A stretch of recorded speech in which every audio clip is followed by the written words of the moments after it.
Everyone, welcome back to my channel Shams corner আপনাদেরকে আবার স্বাগতম। আপনারা আমার এই ভিডিওটার জন্য অনেক বেশি অপেক্ষা করেছেন আমি জানি। তারিখে যখন কলেজের রেজাল্ট দিয়ে ফেলেছিল তখনই আমি আমার ইউটিউবে একটা পোস্ট করেছিলাম যে আপনারা কি কোন কলেজে চান্স পেয়েছেন। সো আমার এটা বেশি ভালো লেগেছে, আমার সাবস্ক্রাইবাররা গভর্নমেন্ট কলেজে চান্স পেয়েছে ম্যাক্সিমাম। সো আমার অনেক বেশি ভালো লেগেছে। Congratulations of all you guys. তোমাদের কলেজের যাত্রাটা অনেক বেশি ভালো হোক, অনেক সহজ হোক। তোমরা এসএসসিতে যেরকম অনেক ভালো রেজাল্ট করেছো, কলেজে তোমরা এরকম ভালো রেজাল্ট করো, এটাই হচ্ছে প্রত্যাশা। সো একটা কমন কোয়েশ্চেন তো ডেফিনেটলি থাকবেই, সেটা আমিও জানি আপনারাও জানেন, সেটা হচ্ছে আমি কোন কলেজে চান্স পেয়েছি। আম, আমি হচ্ছে গভর্নমেন্ট কলেজে চান্স পেয়েছি। আমার যে কলেজ সেটা হচ্ছে Chittagong government model school and college. আমি গতকালই গিয়ে কলেজটা দেখে এসেছি, কলেজটা কেমন না কেমন, কারণ কলেজটা আমি হচ্ছে রিসার্চ করি নাই। মানে আমি কলেজ লিস্টে যতগুলো কলেজ দিয়েছি, প্রায় 10টা কলেজ, সবগুলো কলেজে আমি রিসার্চ করে দিয়েছি, রেটিংস রিভিউ চেক করে দিয়েছি। বাট এই একটা মাত্র কলেজ যেটা আমি আমার 5 নাম্বারে দিয়েছিলাম কলেজ লিস্টের, বাট এটা কোনো রিভিউ বা রেটিংস করে আমি দিই নাই। আর এটা আমার মাথায়ও ছিল না। আমি যখন সাবমিট করে দিয়েছিলাম তখন আমার মাথায় আসছে যাচ্ছে আমি তো এটা রেটিংস বা রিভিউ কিছুই চেক করি নাই। সো হ্যাঁ, ওইটাতে আমার আসছে, আমার বাসা থেকে ওটা কাছে। আর এটা গভর্নমেন্ট। আমার এরিয়াটা ভালো লেগেছে, এরিয়াটা অনেক বড়। আমি অ্যাড করে দিব ভিডিও, এই ভিডিওটাতে আমি টোটাল ভিডিও করেছিলাম। সো সব কিছু মিলে আমার কলেজটা ভালো লেগেছে। অনেকে আমাকে আস্ক করবে যে আমি কি মাইগ্রেশন করেছি নাকি, বা আমি মাইগ্রেশন করবো নাকি। আমি জানি না মাইগ্রেশনের টাইমটা এখনো আছে নাকি। সো যাই হোক, ভিডিওটা যখন পোস্ট হবে তখন পর্যন্ত থাকবে নাকি মাইগ্রেশনের টাইম আমি আসলে জানি না। বাট আমি আমার পার্সপেক্টিভটা তোমাদের সাথে শেয়ার করতেছি। কাউকে আমি এখানে ডিমোটিভেটেড বা কাউকে এখানে মোটিভেটেড করতেছি না যে তোমরা মাইগ্রেশন করো বা সামথিং।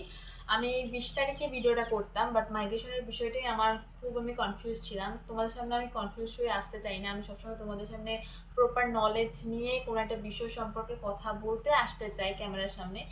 সো ওই জন্যই আমার ভিডিওটা বানাতে একটু লেটও হয়ে গেছে। বাট আমি অনেক বেশি থ্যাঙ্কফুল যে তোমরা আমার আগের ভিডিওটাতে এত ভালো রেসপন্স করেছো। আর আহ, মানে ভালো ভালো কমেন্ট এসেছে, এত সাপোর্ট এসেছে। সত্যি অনেক বেশি থ্যাঙ্কফুল তোমাদের কাছে যে তোমাদের এত ভালো ভালো রেসপন্স আমি পেয়েছি আমার ভিডিওর থ্রুতে। So thank you so much সবাইকে। আমি মাইগ্রেশনের বিষয়টা বলি। মাইগ্রেশন যাদের হচ্ছে যে পছন্দের কলেজ আসে না, বা যারা কনফিডেন্ট থাকে যে তার যে কলেজটা এসেছে তার থেকেও ভালো কলেজ সে ডিজার্ভ করে, সবার ইচ্ছা থাকে। আর রিপিট, সবার ইচ্ছা থাকে ভালো কলেজে পড়ার, বাট সবার কনফিডেন্স থাকে না যে সে ভালো কলেজে চান্স পেতে পারে। ঠিক আছে, কথাটা কেন বলেছি সেটাও এখন ব্যাখ্যা করছি। আম, আমারও ইচ্ছা আছে ভালো কলেজে পড়ার, তোমারও ইচ্ছা আছে ভালো কলেজে পড়ার, বাট ইচ্ছা থাকলেই হয় না। কিছু কিছু ক্ষেত্রে কিছু কিছু জিনিস ম্যাটার করে। যেমন আমি যে ভালো কলেজে পড়তে আমি যাচ্ছি, সেই ভালো কলেজে পড়ার মতো সেই নাম্বারটা আমার আছে নাকি, যে নাম্বারটা তারা রিকোয়ার করতেছে সেই নাম্বারটা আমার কাছে আছে নাকি, সেটা ফার্স্টে দেখতে হবে। মাইগ্রেশন করলে যে আমার ভালো কলেজ চলে আসবে এমনটা কিন্তু না। মাইগ্রেশন করলে আসতেও পারে, নাও আসতে পারে, এই পসিবিলিটিস, সম্ভাবনা। ঠিক আছে। সো আমি মাইগ্রেশন করতেই চেয়েছিলাম, 20 তারিখ পর্যন্ত মাইগ্রেশন করতেই চেয়েছিলাম, কারণ আমি বললাম যে আমি সবগুলো কলেজ রিভিউ রেটিংস চেক করেছিলাম, বাট মডেল স্কুল অ্যান্ড কলেজের রিভিউ বা রেটিংস কিছুই চেক করি না। কলেজটা কেমন সেটাও আমি দেখিনি, বা কোন এরিয়াতে এটাও আমি দেখিনি, কেন জানি আমি মাথায় ছিল না হয়তো বা। সো একটু আপসেট আমি ছিলাম, কারণ আমার বাসা থেকে একদম কাছে হচ্ছে নাসিরাবাদ ওমেন্স কলেজ। তোমরা যারা নাসিরাবাদ ওমেন্স কলেজ চিনো, পড়েছো বা পড়বা, অ্যাডমিশন পেয়েছো, তারা চিনবা। চিটাগাংয়ের যারা, তো আমার বাসা একদম কাছে, হেঁটে যাওয়া যায়। তো সেজন্য সেই হিসেবে আমার নাসিরাবাদ ওমেন্স কলেজে পড়ার ইচ্ছা ছিল। আর একটা যে বিষয়টা ছিল সেটা হচ্ছে আমার মার খুব একটা বেশি ইচ্ছা ছিল যে আমি নাসিরাবাদে পড়বো, কারণ আমার মা নাসিরাবাদের স্টুডেন্ট ছিল।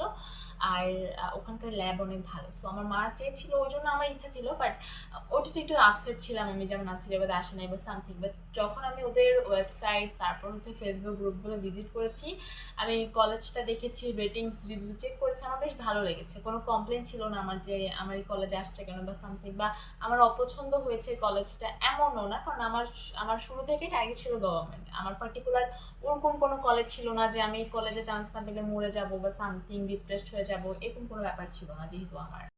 তো তারপরে আমি তাও চাইছিলাম ওই যে ট্রেন্ডে গা ভাসানো যেটাকে বলে, সবাই মাইগ্রেশন করবে, আমি কেন মাইগ্রেশন করবো না, এরকম। বাট পরে আমি একটু ঠান্ডা মাথায় চিন্তা করলাম যে মাইগ্রেশন করলে করা যাইতে পারে, বাট এটাতে আমার লাভ কি হবে। আমার যে টোটাল মার্কস, সে টোটাল মার্কসে আমার মহসিন তারপরে চিটাগং কলেজ আসবে না, সেটা আমি প্রথমেই বুঝে গেছিলাম। যেদিন রেজাল্ট দিত সেদিন আমি বুঝে গেছিলাম এই দুইটা আসবে না। তারপরে যেটা তারপর হচ্ছে আমার হাতে ছিল নাসিরাবাদ সিটি আর হচ্ছে পাকুলিয়া মডেল স্টুডেন্ট কলেজ, এই 4টা কলেজ, ঠিক আছে। বাট আমার সিটিতে পড়ার ইচ্ছা ছিল না, আর আমার বাসা থেকে সিটি কলেজ অনেক দূরে। আর কলেজের ক্ষেত্রে দূরত্বটা অনেক বেশি ম্যাটার করে, সেটা তুমিও জানো, আমিও জানি, সবাই জানে, তাই আমি এটা নিয়ে বিস্তারিত কিছু বলছি না। এখন কথা হচ্ছে যারা হলি ক্রস, সেন্ট জোসেফ, তারপরে নটরডেম, ভিকারুননিসা, এই কলেজগুলোতে যারা চান্স পায় তারা ম্যাক্সিমাম হচ্ছে মহসিন কলেজ আর হচ্ছে চিটং কলেজ থেকে শিফট হয় ঢাকাতে। সো সেই তখন দেখা গেল ওই সিটগুলো বাতিল হয়ে যায় বা খালি থাকে, তখন মাইগ্রেশন হয়ে যাদের ওই মার্কসের কাছাকাছি মার্কস থাকে, একটুর জন্য যারা চান্স পেতে পারে না, তাদেরকে মাইগ্রেশন করে ওই মানে সিটগুলো দেওয়া হয়, ঠিক আছে। এইটা হচ্ছে কনসেপ্ট। এখন আমার অত কাছাকাছি মার্ক নাই যে আমি ওদের চান্স পাবো, সবার আগে এই দুইটা কলেজ বাদ, যেহেতু আমার ওই মার্কসটা নাই আমি এক্সপেক্ট করবো কিভাবে, তাই না। আর যেটা থাকে সেটা হচ্ছে নাসিরাবাদ। নাসিরাবাদে যেহেতু আমার টার্গেট ছিল, বাট নাসিরাবাদে এরকম সিট চেঞ্জেস হয় না খুব একটা এরকম ট্রান্সফার হয় না। তো সেই জন্য আমি অনেকের থেকে আমি জিনিসটা শুনেছি, জেনেছি, খোঁজ নিয়েছি। তো তারা সবাই সিনিয়ররাই আমাকে বলেছে যে এটা খুব একটা সম্ভব হয় না যে ট্রান্সফার হয় বা এরকম কিছু, সবাই জেনে বুঝেই নাসিরাবাদে নিশ্চয়নটা করে। আর এখন কম্পিটিশন অনেক বেশি হাই, সেটা না বলাটাই মানে সেটা বলাই বাহুল্য যে আগে 1167 পেয়ে, আগের বছর 1167 পেয়ে আর সে নাসিরাবাদে চান্স পেয়েছে। বাট এবার দেখা গেল যে 1168 পাওয়া স্টুডেন্টও মডেল স্টুডেন্ট কলেজে চান্স পেয়েছে। সো এইটা অনেক বেশি একটা ফারাক আছে অবশ্যই। তো সেই হিসেবে আমি যখন ধরতে গেলাম তখন আমি বুঝলাম যে আমার যে টার্গেট নাসিরাবাদ সেটা তো আমার আসবে না। এমন না যে আমি মহসিন বা চিটাগংয়ে আমি চান্স পাবো, ওটাও না। আবার যে ব্যাপারটা আছে সেটা হচ্ছে সিটি কলেজ আমার বাসা থেকে দূরে, আর আমার মা পার্সোনালি কেন জানি যায় না আমি সিটি কলেজে পড়ি, আই ডোন্ট নো।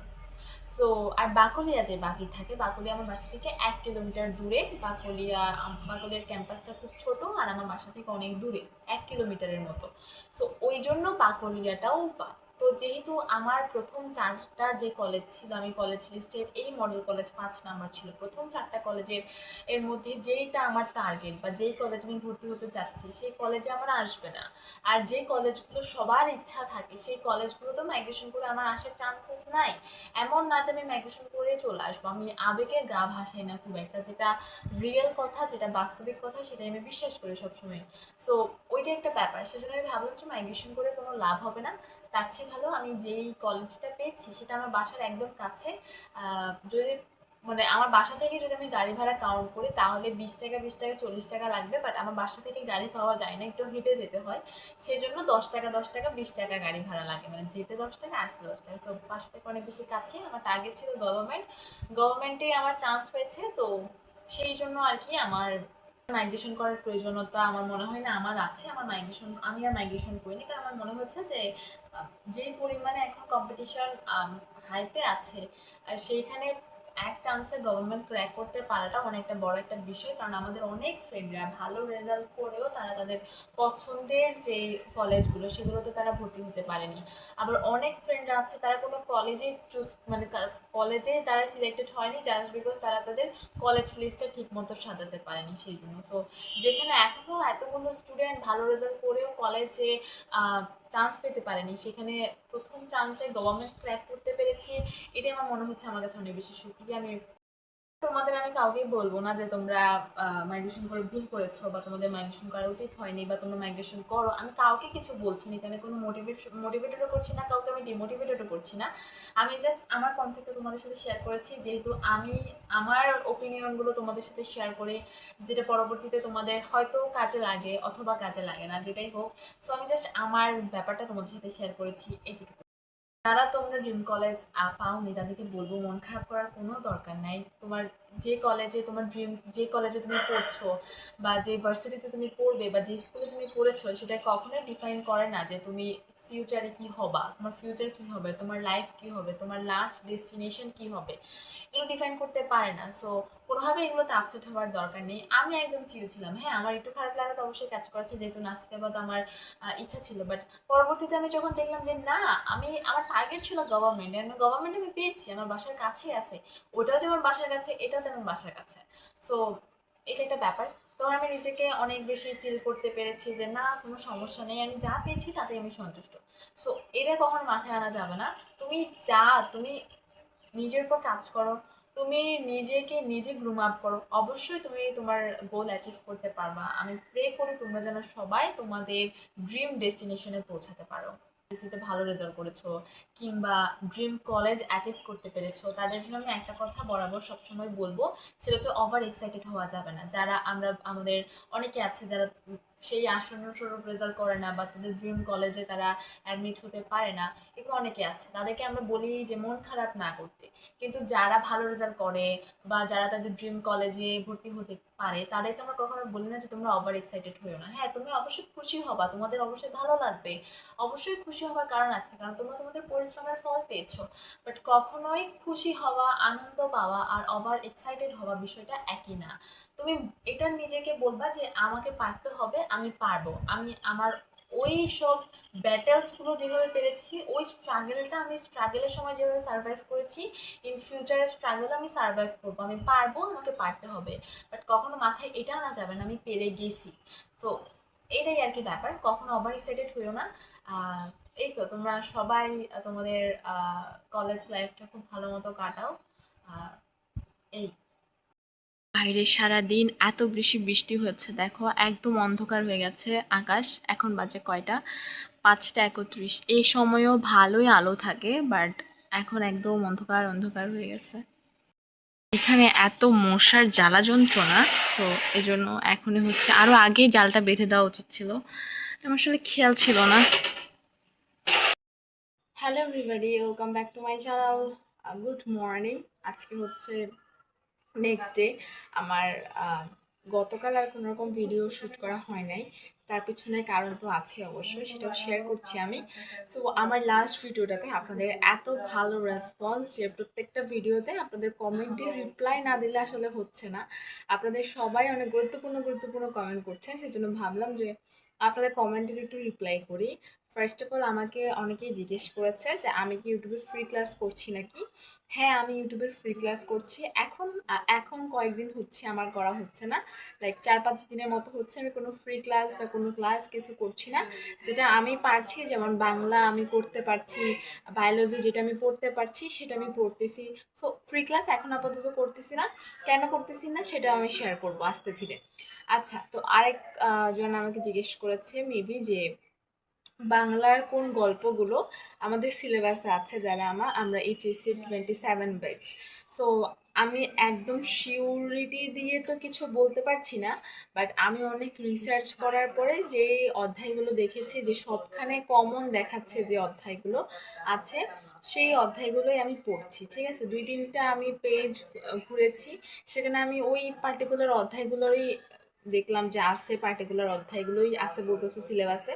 তো সেজন্য ওই অধ্যায়গুলো আমি পড়তেছি। এখন শিওরলি আমি কিছু জানাতে পারতেছি না, যেটা আর কি ওই পেজগুলোতে বলছে আমি সেই হিসেবে পড়াশোনা করতেছি, মানে 2-3টা পেজে একই কথা বলছে। তো ওই জন্য ওদেরকে ট্রাস্ট করে আমি হচ্ছে ওই হিসেবে পড়াশোনাটা করতেছি। সো বাংলা গদ্যটাই বলি, ঠিক আছে, আমি এখনো পদ্য পড়া শুরু করি নাই, সো গদ্যটাই বলি। গদ্যর মধ্যে যেগুলো আছে সেগুলো হচ্ছে বাংলার নব্য লেখদিকের প্রতি নিবেদন, পরিচিতা, তারপর আছে হচ্ছে বিলাসী, এরপর আছে জীবন ও বৃক্ষ, তারপরে আছে মাসি পিসি, এরপরে গন্তব্য কাবুল, এরপরে আছে হচ্ছে কপিল দাস মুমূর্ষুর শেষ কাজ, আর তারপরে আছে রেইনকোট, এরপর আছে নেকলেস। আর যেগুলো বইয়ে নাই, বইয়ের বাইরে, মানে আমার কাছে যেহেতু পুরোনো বইটা আছে, তো এই বইয়ে যেগুলো নাই, যেগুলো নতুন অ্যাড হয়েছে, সেগুলো হচ্ছে যৌবনের গান, অর্ধাঙ্গী, আর হচ্ছে সাহিত্যের খেলা। তো মোটামুটি এই অধ্যায়গুলোরই আমি দেখলাম যে সবাই বলতেছে এই অধ্যায়গুলো আছে, তো সেই জন্য এই অধ্যায়গুলো আমি পড়াশোনা করতেছি এখন। তোমাদের যদি পরে পদ্যটাও লাগে আমাকে বলো, আমি পদ্যটাও তোমাদের সাথে শেয়ার করে দেবো নেক্সট ভিডিওতে। আবার অনেকে আমাকে বলতেছে যে আমি কোন কলেজে ভর্তি হয়েছি বা আমি কোন হোম টিউটর বা কোচিং এ পড়ছি সেগুলো শেয়ার করতে। এই টপিকগুলোর জন্যই কালকে আমার কোনো আর কি ব্লগ বানানো হয় নাই। তার পিছনে কারণ হচ্ছে আম, আমি কোন কলেজে আসছি সেটা তো আমি অলরেডি ভিডিও শুরুতে শেয়ার করেছি। আর আমি কালকে কোচিং প্রাইভেট এগুলো নিয়ে হচ্ছে একটু ঘাটাঘাটি করতেছিলাম যে কোনখানে ভর্তি হলে ভালো হয়, ফ্রেন্ডের সাথে একটু তাদের সাথে একটু আলোচনা করতেছিলাম আর কি। সো মেবি আমি আইসিটি, বাংলা, ইংলিশ এইগুলো এই তিনটা সাবজেক্টের জন্য আমি কোচিংয়ে ভর্তি হব। আর বাকি সাবজেক্টগুলোর জন্য আমি গ্রুপে ভর্তি হব, মানে গ্রুপের যে সাবজেক্টগুলো আছে সেগুলোতে আমি হচ্ছে বাসায় টিচার রাখবো। তো এখান থেকে আমি হচ্ছে এখন বাংলাটাই পড়বো, কারণ আমার মনে হইতেছে যে আমি যেহেতু বাংলাটাই পড়তেছি একদম মনোযোগ দিয়ে, তো বাংলাটাই আমি একটা সাইড করে শেষ করি, মানে গল্পগুলো শেষ করে গল্পের গুলো নোট করাও শেষ করে ফেলি, তাহলে একটা কাজ কমবে আমার জীবনের। বাংলা সেকেন্ড পেপারটা বুঝতেছি না, যদি বুঝতাম তাহলে বাংলা সেকেন্ড পেপারটাও আমি এখন পড়ে ফেলতাম, বাট আমি আসলে বুঝতেই পারছিলাম না বাংলা সেকেন্ড পেপারটা আমি কিভাবে পড়বো না পড়বো। অ্যান্ড এই জন্য আমার আসলে টিচারটা বাংলার জন্য লাগতেছে। বাংলা ফার্স্ট পেপারের জন্য টিচার লাগে না, বাট সেকেন্ড পেপারের জন্য না আমি কনসেপ্টটাই বুঝতে পারতেছি না, যেহেতু কোনো এমসিকিউ নাই, কিছু নাই। সো ওই জন্য আমার আসলে টিচারটা খুব দরকার। হাসি পিসি গল্পটা আমি পড়বো, কারণ আমি একটা কথা বলি, আমরা যখন 8-9-এর দিকে ছিলাম, মানে 8 না 7-8-এর দিকে ছিলাম, ঠিক আছে, তখন এই ইন্টারের মাসি পিসি গল্পটা সম্পর্কে অনেক কিছু শুনছি আমি, ঠিক আছে, মানে অনেক রিউমার্স আছে, অনেক অনেক ব্যাখ্যা আছে মাসি পিসি গল্পটা, যারা সিনিয়ররা আছে তারা অনেক বেশি আলোচনা করতো মাসি পিসি গল্পটাকে নিয়ে। তো আমার কোথাও একটা ইচ্ছা ছিল যে আমি মাসে বেশি গল্পটা পড়বো, আমি ইন্টারে উঠবো, আমি ইন্টারের বই হাতে নিব, সাথে সাথে আমি মাসে বেশি গল্পটাই পড়বো। অ্যান্ড গেস হোয়াট, আমি মাসে বেশি গল্পটাই পড়ছি, কিন্তু আমার সেইভাবে মানে পড়ালেখার মতো পড়া হয়নি, জাস্ট গল্পের মতো পড়ে গেছি। সো এখন যেহেতু আমাকে নোট করতে হবে, সেজন্য আমাকে কনসেপ্ট আরো ভালো মতো বুঝতে হবে। এই জন্য এখন পড়ার মতো করে পড়বো, কারণ একবার গল্প হিসেবে অলরেডি আমার পড়া শেষ।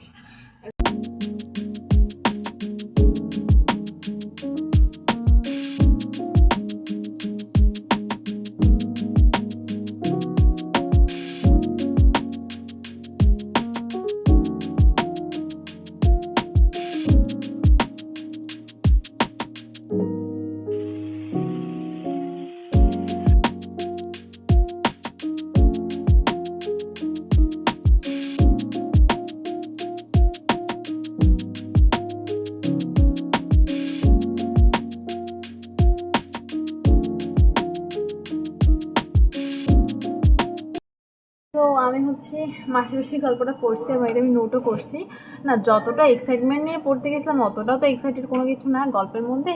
বাট একটা জিনিস লক্ষ্য করছি, মাসিপিসি গল্পটার মধ্যে অনেক সূক্ষ্ম সূক্ষ্ম ইনফরমেশন আছে, মানে নোট করা শুরু করলে শেষ হবে না। আর এরকম একটা অবস্থা, যতগুলো সম্ভব আমি নোট করেছি, বাট সবগুলো না লেখা পসিবল হচ্ছে না, অনেকটা লেখা লিখতে হবে, অনেকটা সময় চলে যাবে। তো আমি ভাবলাম যেগুলো আমি লিখতে পারতেছি না খাতায় সেরকমভাবে, সেগুলো আমি হচ্ছে বই যখন কিনবো তখন আমি হাইলাইট করে ফেলবো, হাইলাইট করে ফেললে সেগুলো আমার আর লেখা প্রয়োজন পড়তেছে না, তখন আমি একটা জায়গায় আমার হাইলাইটারটা দেখলে আমি বুঝবো যে হ্যাঁ এরকম আছে। বাট এখানে আমি অনেক সূক্ষ্ম সূক্ষ্ম ইনফরমেশন লিখছি, যেমন হলো যে আহ্লাদে কতটুকু পর্যন্ত ঘুমটা টেনে দিছিল, সে তার সিঁদুর পর্যন্ত ঘুমটা টেনে দিছিল। তারপরে আরও আছে, যেমন হইল যে মাসির হাতে ছিল বটি, পিসির হাতে ছিল রামদার মতো কাটারি। এরপরে সেই দিন ছিল দ্বাদশী রাত, যেদিন হইলো যে ওই যে চৌকিদারেরা যে হার দিতে আসে, সেদিন ছিল দ্বাদশী রাত, এবং শুক্লপক্ষের একাদশী হচ্ছে উপবাস করেছিল মাসি পিসি। এরপরে আহ্লাদের জন্য মাসি পিসিকে পাগল করে তুলেছে গোকুল, মানে এরকম অনেক ছোটোখাটো সূক্ষ্ম ইনফরমেশন আছে যেগুলো এমসিকিউতে দিলে খুব সহজে মাথা খারাপ করে দেওয়া যাবে। যতটুকু পারছি ততটুকু লিখছি, বাকি যেগুলো পাইনি সেগুলো আমি হচ্ছে হাইলাইটার দিয়ে হাইলাইট করে ফেলবো যখন আমি নতুন বই কিনবো। অনেকে কমেন্ট করেছিলেন যে আমি যে নোটগুলো করি সেগুলো আপনাদের সাথে শেয়ার করার জন্য। সো আপনারা আমাকে যদি গল্পের নাম বলেন যে এই গল্পের নোটটা কিভাবে করেছি সেটা শেয়ার করার জন্য, তাহলে আমি সেই গল্পর নোটটা আমি কমিউনিটি ট্যাবে পোস্ট দিয়ে দিব, আপনারা সেখান থেকে দেখে নেবেন। আমি ভিডিও আপলোড দেওয়ার পরপরই কমিউনিটি ট্যাবে পোস্ট দিয়ে দিব, আর আমি সেটা ভিডিও দরকার লিঙ্কও দিয়ে দিব।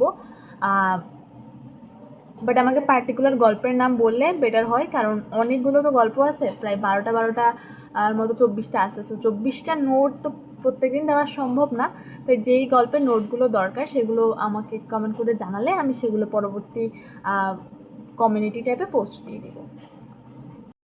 করি আপনাদের সবগুলো প্রশ্নের উত্তর আমি এই ভিডিওটাতে দিতে পেরেছি। যদি তাও কোনো প্রশ্ন বাকি থাকে সেটা আমার এই ভিডিওর কমেন্ট সেকশনে আপনারা করতে পারেন। নেক্সট ভিডিওতে অবশ্যই সেগুলো রিপ্লাই করে দিব আমি। আজকের মতো ভিডিওটা আমি এখানেই শেষ করছি। ভিডিওটা যদি আপনাদের ভালো লেগে থাকে ভিডিওটাতে প্লিজ একটা লাইক করতে ভুলবেন না, কমেন্ট করতে ভুলবেন না, সাবস্ক্রাইব করতে ভুলবেন না আমার চ্যানেল টুশামস কর্নার। দেখা করে নিব আপনাদের সাথে নেক্সট কোনো একটা ভিডিওর সাথে। ততদিন বন্ধুজন সবাই ভালো থাকবেন, সুস্থ থাকবেন আর পজিটিভ থাকবেন। এবং নতুন একটা ইনস্টাগ্রাম পেজ আমি খুলেছি যেটার নাম হচ্ছে সোমা হলিক। আমার ডেসক্রিপশন বক্সে সেই পেজের লিঙ্কও দেওয়া থাকবে। সেখানে আমি নিত্য নতুন শর্টস আপলোড করছি, আশা করি আপনাদের সেগুলো ভালো লাগবে। সো আমার সেই পেজটাও ভিজিট করতে ভুলবেন না। আজকের মতো টাটা, বাই বাই।